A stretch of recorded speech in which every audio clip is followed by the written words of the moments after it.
The studio lights hit differently that day. Not warm, not welcoming, sharp, almost interrogative. The cameras rolled inside the view, and the energy in the room felt like something was about to break. Not bend break. And then she walked in. Lady Gaga, not just a pop icon, not just the voice behind Shallow, not just the Oscar-winning actress from A Star is Born, but Stefani Germanotta, the woman who built herself from pain, performance, and raw truth. The audience clapped. Loud, excited. But there was something underneath it, tension.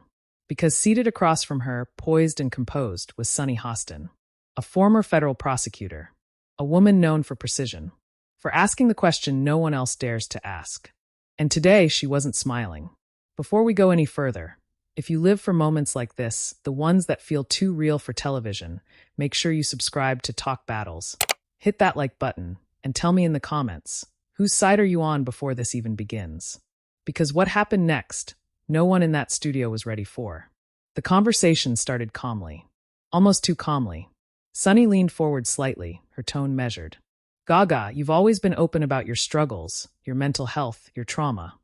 But some critics say you've commercialized pain, that you've turned it into a brand.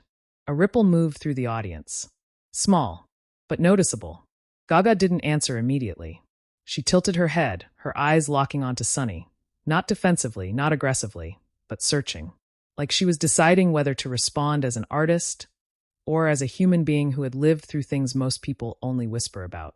You know, Gaga finally said, her voice soft, controlled. When I spoke about surviving assault, when I created the Born This Way Foundation, it wasn't for branding. Her fingers tightened slightly on the mug in front of her. It was because I didn't want anyone else to feel alone the way I did. The audience clapped, but it wasn't explosive. It was cautious, respectful. Sunny nodded, but she didn't let go. And yet, she continued, you've built an empire around that vulnerability. Music, films, activism. Some would argue it's blurred the line between healing and performance. That's when the air changed. You could feel it. Gaga's posture straightened. Her eyes sharpened. Not hurt. Not yet. But something closer to recognition. Because this wasn't just a question. It was a challenge. You think I'm performing my pain? Gaga asked, her voice still calm, but now carrying an edge. Sunny didn't flinch. I think, she replied carefully, that when you're in the public eye, everything becomes part of the narrative, including suffering. Silence. Real silence. The kind that makes even the cameras feel too loud. Somewhere in the audience, someone shifted in their seat. Another person whispered. The co-hosts exchanged glances, quick, subtle, but filled with that unspoken thought. This is going somewhere dangerous. Gaga leaned forward now. And when she spoke again, it wasn't the polished voice of a global superstar. It was raw. You've spent years in courtrooms, she said, looking directly at Sunny. Fighting for truth. For victims. For people whose stories were questioned, doubted, dissected. Sunny's expression tightened, just slightly. Gaga continued. So tell me, when a survivor speaks, when they turn their pain into something that helps others, at what point does it become too successful for you to believe it's real? A few gasps. Soft but unmistakable. Sunny opened her mouth to respond, but paused.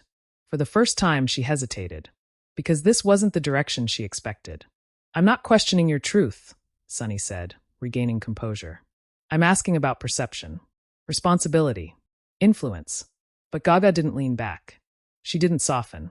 If anything, she moved closer to the edge. Perception, Gaga repeated, almost to herself. That's interesting. Her mind flickered, flashes of her past. Performing in New York clubs, being told she'd never make it, the physical and emotional scars she's openly discussed in interviews, the chronic pain she revealed during Gaga, 5'2". You know what perception did to me, she said quietly. It made people think I was just a costume, a headline, a spectacle. Her voice cracked just slightly. But you don't survive what I survived by performing it, Sunny. You survive it by facing it every single day. The audience erupted, louder this time. But Sunny held her ground. And that's when she asked the question that changed everything. Then why, she said, her voice firm now, do some of your own fans say they feel distanced from the real you? That they don't know where Gaga ends and Stefani begins? Boom. The room froze. Because this wasn't about critics anymore. This was personal. Gaga blinked. Once. Twice. And for a split second, you could see it. The hurt, the anger, the exhaustion of being both a person and a symbol, and never fully allowed to be either. When she spoke again, her voice was no longer calm. "You don't get to define that line," she said. And just like that, the interview stopped being an interview and became something else entirely. The silence didn't just linger. It pressed in, heavy, suffocating, the kind of silence that makes every breath feel like it's being watched. Lady Gaga didn't blink this time. Her gaze stayed locked on Sunny Hostin, unwavering, unfiltered. "You don't get to define that line." The words echoed in the studio like a line drawn in concrete. Sunny inhaled slowly, her posture still composed. Years in courtrooms had trained her for moments exactly like this. Moments where emotion tries to overpower logic, where intensity becomes a strategy. But this wasn't a courtroom, and Gaga wasn't a witness. She was a storm that had been building for years.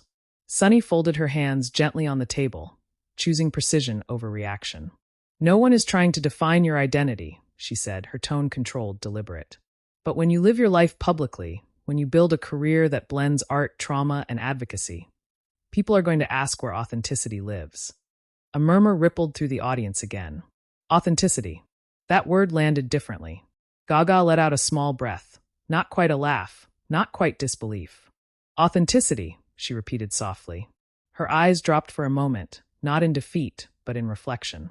And in that brief pause, you could almost see the memories flickering behind her expression. The early days in New York, performing in tiny clubs, pouring herself into every lyric, every look, every risk. The industry telling her she was too much, until suddenly she wasn't enough. Then her head lifted again. Sharp, focused. "You know what's interesting about authenticity?" she said, her voice steadier now, but carrying something deeper. "People only question it when a woman becomes powerful." A few audience members clapped instinctively. Others stayed still, watching closely. Sunny didn't interrupt. Gaga leaned forward slightly, her hands now resting on the table, grounded, intentional. "When I wore meat dresses, I was called outrageous," she continued, referencing one of her most talked-about moments at the MTV Video Music Awards. "When I stripped everything back for A Star Is Born, suddenly I was finally real." Her voice sharpened. "So which one is it?" The tension tightened, because it wasn't just a rhetorical question. It was a challenge aimed straight at the narrative, and at Sunny. Sunny tilted her head slightly, considering her response. "I think," she said carefully, "people are trying to understand consistency. Connection. When your image changes so dramatically, it can feel curated." There it was again. Not an attack, but not a retreat either. Gaga's jaw tightened, just for a second.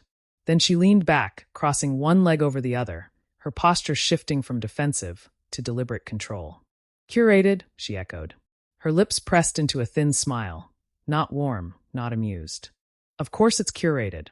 The audience reacted, a mix of surprise and confusion, because that wasn't the answer they expected. Gaga continued before anyone could interrupt. "I'm an artist," she said. "I create. I transform. I explore different parts of myself, not because they're fake, but because they're all real." Her voice lowered. "Do you think trauma looks the same every day?" That question didn't just hang. It cut. Sunny's expression softened, just slightly, but she stayed composed. "No," she admitted. "But when millions of people look to you as a voice for healing, there's a responsibility to be clear." And that's when something shifted inside Gaga. Not anger. Not exactly. Something heavier. "You want clarity?" Gaga said, her voice now quieter, but more intense than before. "Here's clarity." She leaned in again, her eyes locking onto Sunny with a level of focus that made the room feel smaller. "I wake up some days and I'm still dealing with pain from things that happened over a decade ago," she said. "I've talked about it. Openly. In interviews. In Gaga, 5'2". I've built foundations, I've sat with survivors, I've cried with them." Her voice wavered, just for a fraction of a second. "But the moment I succeed too loudly, or express myself too boldly, suddenly it's a performance?" The audience was completely still now. No whispers. No shifting. Just attention. Pure, locked-in attention. Sunny exhaled slowly, her gaze steady but no longer as sharp. "That's not what I'm saying," she replied. "I'm saying perception can change how your message is received." Gaga nodded once. Slowly, as if she understood, but didn't agree. "Then maybe the problem isn't how I express my truth," she said. Maybe the problem is how people choose to receive it. A few claps broke out, hesitant but growing. Sunny glanced briefly toward the audience, then back at Gaga. "And what about your fans?" she asked. "The ones who say they miss the rawness of who you were before the fame, before the films, before the global platform?" That question landed differently. It wasn't sharp. It wasn't aggressive. It was personal. And for the first time since this began, Gaga didn't respond immediately. Her expression changed. Not hardened, not defensive, but conflicted. Because this wasn't about critics. This wasn't about headlines. This was about the people who had been there from the beginning. Her voice, when it finally came, was softer. "They don't miss me," she said quietly. "They miss who they needed me to be at a certain time in their lives." The room absorbed that. Every word. "And I understand that," she continued. "I really do. Because I needed that version of myself too." Her fingers traced lightly against the edge of the table, grounding herself. "But I'm not allowed to stay broken just so people can recognize me." That line hit like a shockwave. A few people in the audience gasped. Others nodded slowly, as if something had just clicked. Sunny leaned back slightly, studying Gaga now. Not as an opponent, but as someone revealing something real. And yet she wasn't done. "But growth," Sunny said, choosing her words carefully, "doesn't erase accountability. When your voice carries weight, when your story influences millions, people will question it. That comes with the platform." Gaga's eyes lifted again. And this time, there was no hesitation. "I've never run from accountability," she said firmly. "But I won't apologize for evolving." The words were steady, unshaken. "And I won't shrink my truth to make it more comfortable for anyone else." The audience erupted, louder than before. Applause. Cheers. Even a few people standing. But at the table, the tension hadn't broken. It had transformed.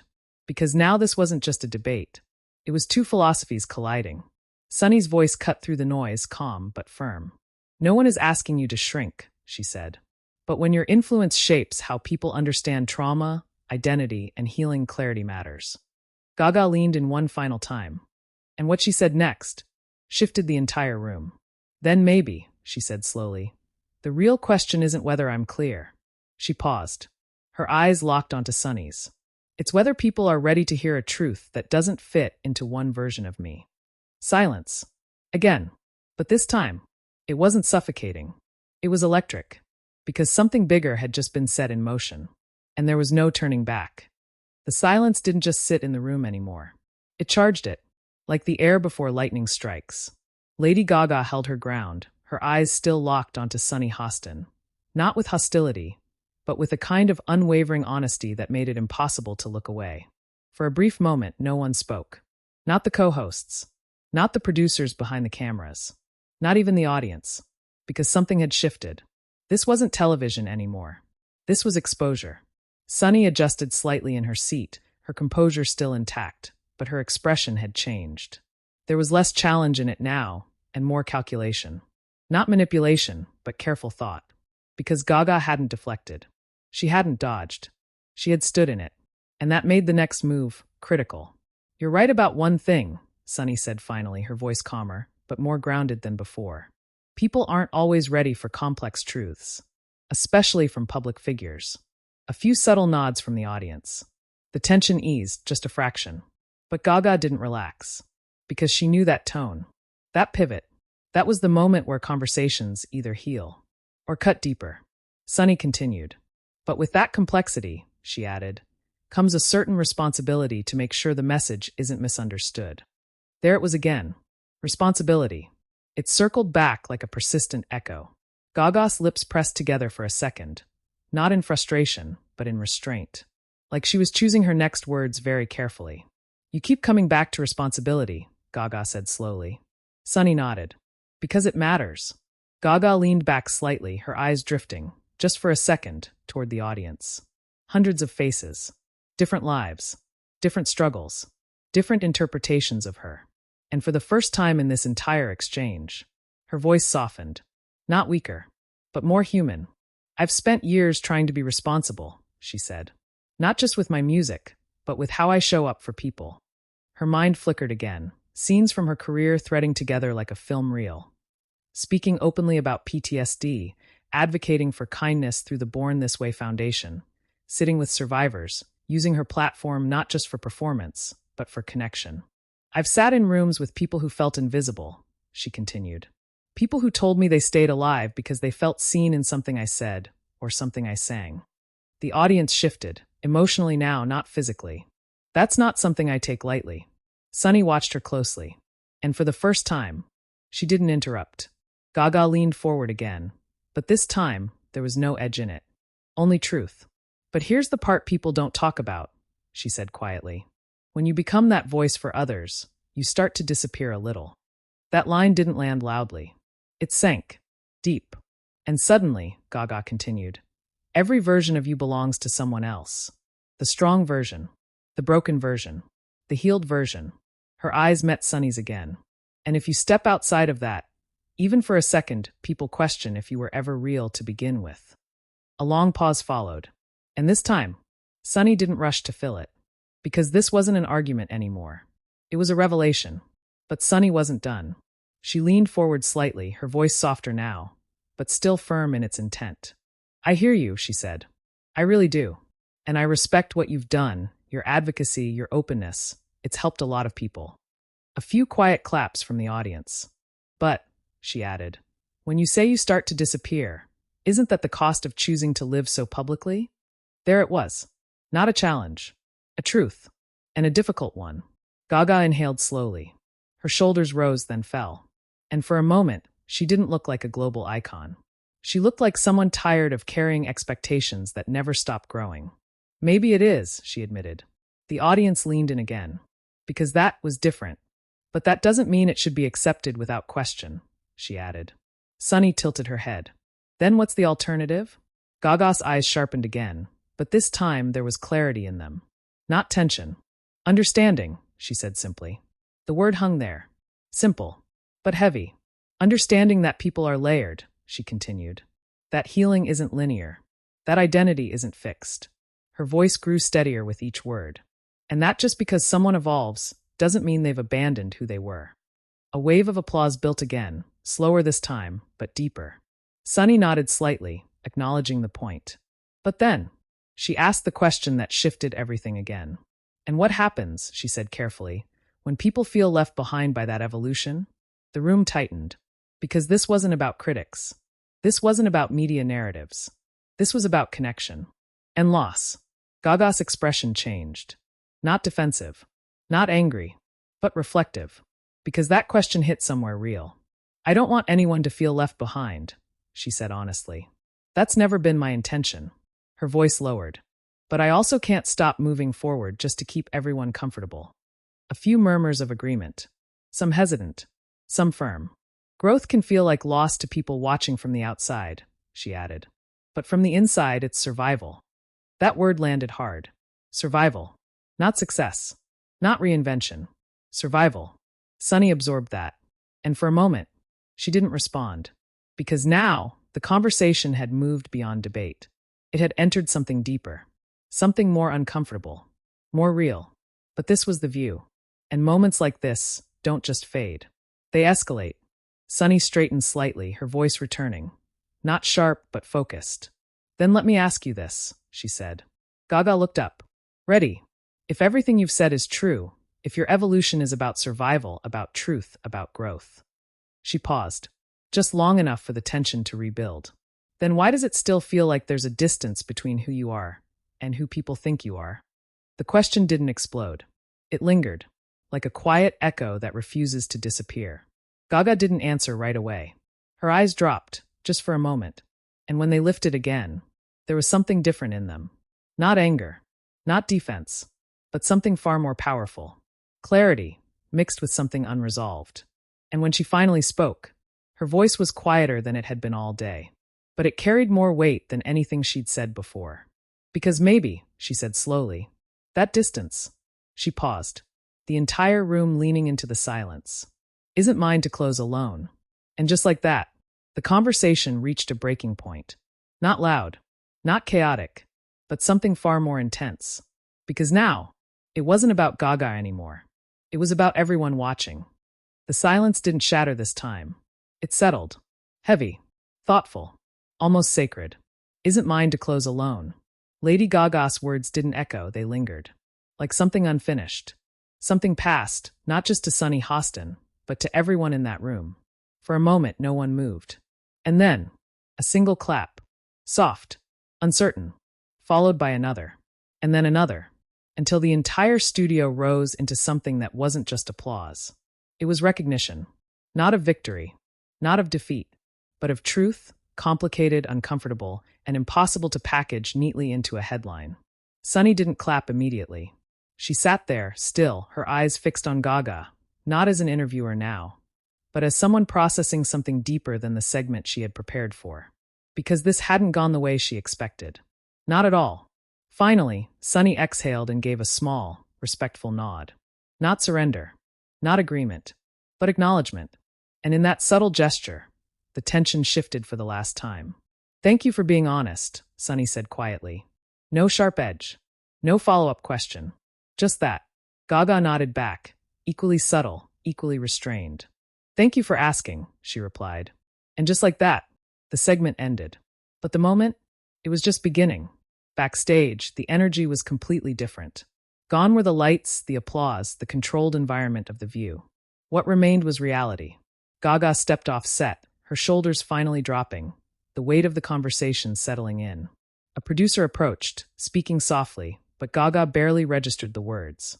Because now that the cameras were off, there was no performance left. Just emotion. She leaned against the wall for a brief moment, closing her eyes. Breathing. Processing. Not regret. Not exactly. But something close to release. Across the hallway, Sunny stood in quiet conversation with a member of the production team. Her posture was still composed, but her expression had softened in a way the audience never saw. Because even for her, that exchange had crossed into something personal. She had come prepared for a discussion. What she got was a confrontation with perspective. And somewhere in between, a moment of understanding neither of them had planned. Within minutes, the internet exploded. Clips of the exchange flooded timelines. Lady Gaga shuts down Sunny Hostin. Sunny Hostin pushes Gaga to her limit. Most intense moment in the View history? Every platform lit up. On Twitter, hashtags began trending within the hour. Hashtag Lady Gaga. Hashtag The View. Hashtag Sunny Hostin. Hashtag authenticity debate. Some viewers called it powerful. Others called it uncomfortable. Some praised Gaga's vulnerability, her refusal to shrink, her raw honesty, her willingness to challenge the narrative. Others sided with Sunny, arguing that her questions were necessary, that public figures must be held accountable, that influence comes with responsibility. And then there were those who saw something else entirely. Not a fight, not a clash, but a conversation that reflected something much bigger than two women on a stage. Because what unfolded wasn't just about fame or identity or perception. It was about the gap between who we are and who the world believes us to be. News outlets picked it up quickly. Clips aired on repeat. Body language analyzed. Every pause, every glance, every shift in tone dissected like evidence in a trial. Experts debated. Fans argued. Think pieces were written overnight. And through it all, one moment kept resurfacing. You don't get to define that line. And the response that followed it. Maybe that distance isn't mine to close alone. Because those weren't just lines. They were reflections of something people felt. Something personal. Something unresolved. Later that evening, Gaga posted a simple message. No drama. No explanation. Just a single line.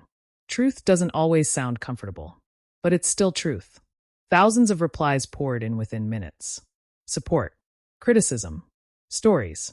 People sharing their own struggles with identity, with growth, with being misunderstood. Because somehow, that moment on stage had opened something.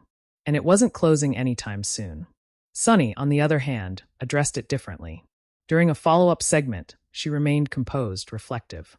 I asked the questions I felt needed to be asked, she said. And I respect the answers I received. No apology. No defensiveness. Just clarity. Because that's who she was. And in that, the conversation didn't end. It evolved. Back in the studio archives, the footage would live on. Rewatched. Reanalyzed. Remembered. Not because it was loud, but because it was real. Because for a brief moment on daytime television, two perspectives collided without filters.